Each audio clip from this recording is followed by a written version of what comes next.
luxury car market in India has seen rapid growth in recent years, but navigating this competitive space requires a unique vision. As consumer preferences shift and the demand for high quality pre owned vehicles rises, a new wave of entrepreneurs is stepping up to meet these needs. One such entrepreneur is Himanshu Arya, the founder and CEO of Luxury Car. So, today in this conversation with Himanshu, we will dive into his entrepreneurial journey, the challenges of building a brand into competitive market, and his vision for the future of pre-owned luxury cars. Welcome, Himanshu. Thank you, Shrestha. So, Himanshu, to begin with our conversation, can you just, take me through your journey, how you really started a luxury car? Okay, so Shrestha, I think it goes to my personal experience of trying to find a pre-owned car, that fits the parameter of quality, but not being able to find it. This happened for the first time with me in the year of 2018. Went around, looked at a couple of dealers, could not find something reliable.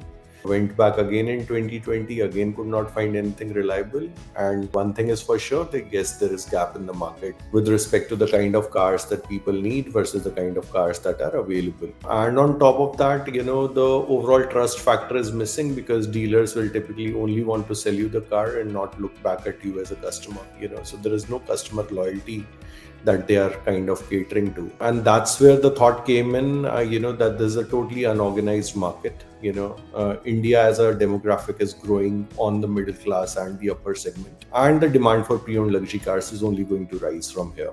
That being the background, I thought, being an entrepreneur at heart, you just think that, yes, this idea cracks in my head, and I said, okay, let's venture into this space and try to do something. And that's where Luxury Card came into existence. So, Himanshu, as you rightly mentioned, it was not just over the night that you built a brand. It was a whole journey. You faced a problem, then you found a solution, and then further. So, I want to understand in your entire entrepreneurial journey, what were the challenges that you faced? Starting from a point that whether how are you going to differentiate yourself with the rest of the people in the market out there. Some of them are as old as decades old in the system. So when we looked at it, one thing that we found as a problem was that there is demand supply gap which needs to be fulfilled. So hence you need to come up with a stronger demand generation as well as supply generation engine. At the same time, customer is also looking forward to, and in fact is quite worried about what will happen after buying the car. What if I face a problem? Where will I get it serviced from? If I go back to the OEM dealership, will they overcharge me? Would I be able to afford it in the first place or not? So these are the common things that come across as a customer, that customer, especially the first time luxury car buyer, has all these apprehensions in place. While we were looking at this overall thing, we said that let's come up with a brand which solves the complete ecosystem of pre-owned luxury cars, and that's where we came up with Luxury Cart. So today the services of Luxury Cart are not just into buying and selling of cars. We offer a complete 360-degree service offering, which also includes servicing, which also includes car care. We have service packages in place. We offer extended warranties. We offer insurance renewals. And even when you are buying, if you want to take a loan, we help you streamline that part as well. So once the customer comes in at Luxury Card, our objective is that he does not have to go anywhere else. All the services should be offered under a same roof, and that too in a seamlessly integrated manner. And since my background has been in the technology space, in the digital space, we thought that why don't we make it omni-channel, that the person is able to do that online as well as offline.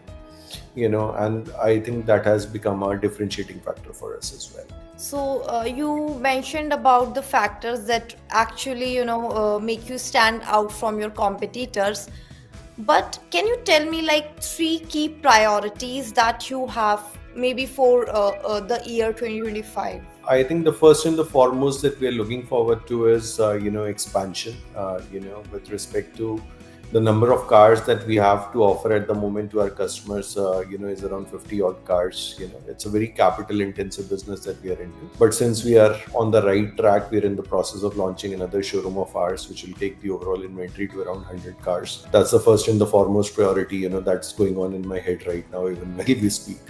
The second thing is, integrating the overall tech ecosystem. So right now, our overall journey, inside the store or inside the workshop, is pretty streamlined, but offering the same thing online as well. So, are you able to book your service online? Are you able to see the car servicing on your mobile phone through our mobile app while it is being serviced without being having to visit the store physically?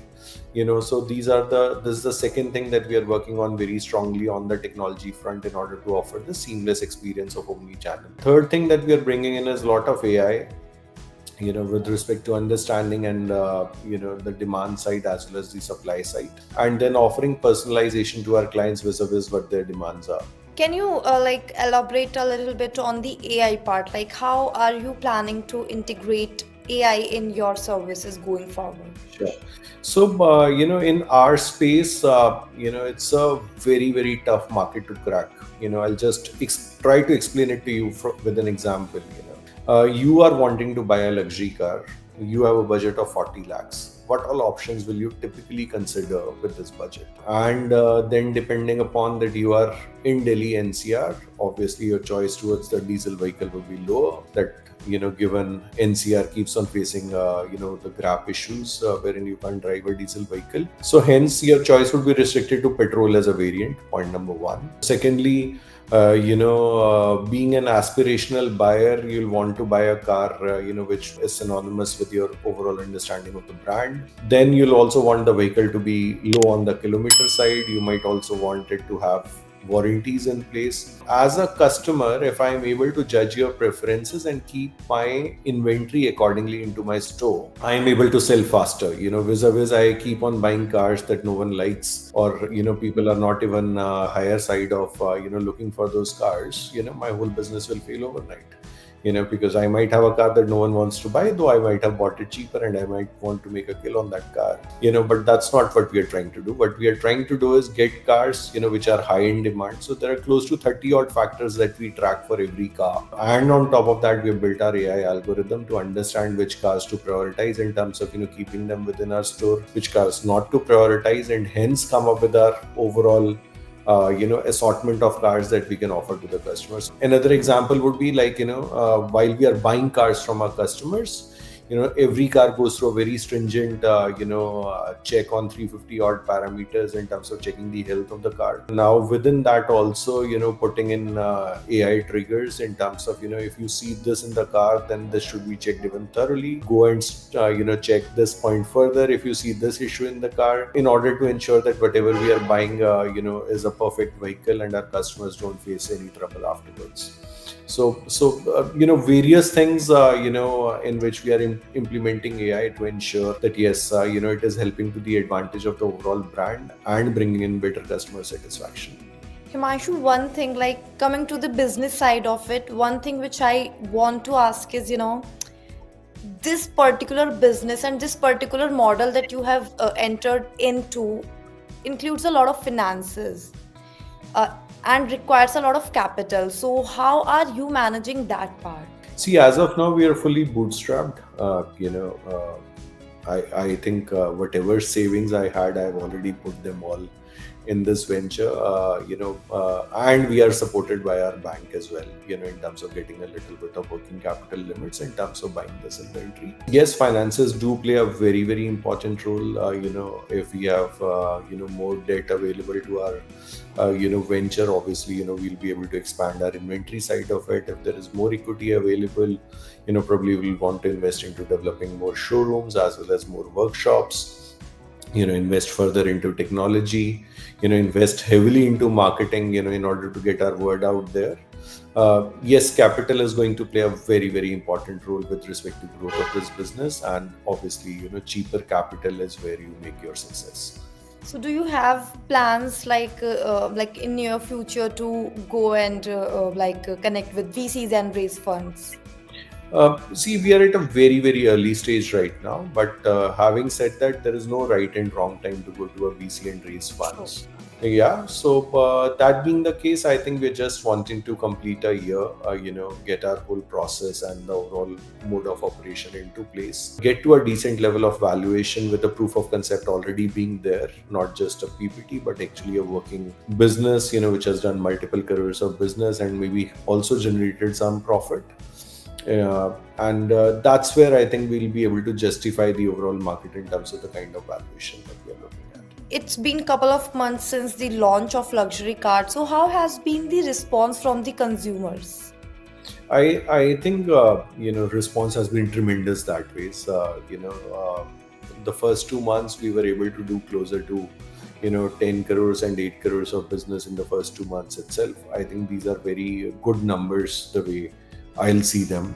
Probably industry experts will also agree with the same, that you launch a new brand and within the first 2 months, if you're able to do those kind of numbers, I think these are remarkable. What my customers get back to me with is a feedback, and I think that's what matters to me the most, is that yes, we like the way you are doing it.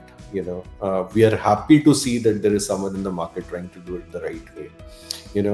One of my customer went up to the extent of saying, had I known about you before, I would have not bought my new car. That's what is more than encouragement for us, from a perspective of saying that yes, I think we're doing something right. Coming to your entrepreneurial journey, Hmm. being an entrepreneur looks very fancy from the outside, but in reality, it is a very responsible job. You have put, especially when you are bootstrapped, you have put in your finances, you have a team to pay, you have a business to run, and then a lot of responsibility to make it successful. So what is the mantra for Himanshu Arya to keep going, with such responsibilities and making sure that things are working fine? I became an entrepreneur at the age of 24, and in the year 2009, I think entrepreneurship wasn't a very fancy word out there. When I actually started, the concept of bootstrapping only existed. There was no fundraising, so as to say, that used to happen back then. And I have successfully bootstrapped one of my ventures, which is practically a cash cow for us right now. So that goes on the side. This is my second bet from a perspective of trying to do something even larger in life. I think the whole motivation of leaving behind a legacy, the whole motivation of doing something which is not done before, doing something that will change the overall landscape of the country with respect to the way pre-owned market is considered. I think these are my motivation points to keep going. When dealing with old cars, customers generally have, a concern about the scrap policy. Yeah. So what are your expectations from the government in terms of scrap policy, and what are, the challenges that you face as an entrepreneur dealing with old cars with the present policy? Scrap policy, it sounds like a good plan, but practically has it been happening is not really, the way I see it. A lot of people still don't know how to use the policy, where to go and scrap their car, which is a nearest place wherein they can actually go and scrap. What kind of a certificate will they get out of it? What kind of benefits will they get out of scrapping the car? And being into pre-owned space, even our customers keep coming back to us, can you help us do this? Will we get any benefit out of that? We have tried doing it, but honestly, not a big success. Trying to explore an option, wherein, if the car can be used from a perspective of being used in another state, and trying to, get some more value out of it, is what our customers explore for. And that's where we are. Practically, it's a very unknown territory of scrappage. Will it really, give the added benefits at the time of RTO registration afterwards, is something that is, still not explored in detail, and customers have not really gotten that money back as well. So Himanshu, electric vehicles are also taking a lead in the industry. So what is the scenario in the luxury car market? Are people really going towards the EVs, or what are their mood? In the luxury space, yes, the EV penetration is increasing. The initial launch hasn't been a great success for the luxury car market, because we saw that people still had the range anxieties, and hence the overall demand for so as to say the luxury EVs did not see a very uptick. The overall ecosystem in India is still developing. There are chargers, but those chargers don't work. Or a person buying a car worth 50-70 lakhs and still not being sure whether he can drive to Jaipur or Chandigarh with that is a general question that everyone has in mind. EVs from a perspective of city car, great idea, but EVs from a perspective of highway cars, is a question that most of my customers ask me while considering EVs, as their choice. Having said that, at the moment, I think we have a decent assortment of electric vehicles at luxury car. We have tried selling a few EVs, and I think we have gotten some success out of that as well. So overall, I'm quite bullish that EV as a market is going to rise from here. The luxury segment is going to come up with more and more models in months and years to come. At the Auto Expo recently, we saw the BMW iX1 getting launched at a very attractive price point. So that ways, the automakers have made up their mind, yes, that they are going to concentrate on EV as a segment more than ever, and hence. In the pre-owned car market, I think we'll only see this percentage increasing as we move forward.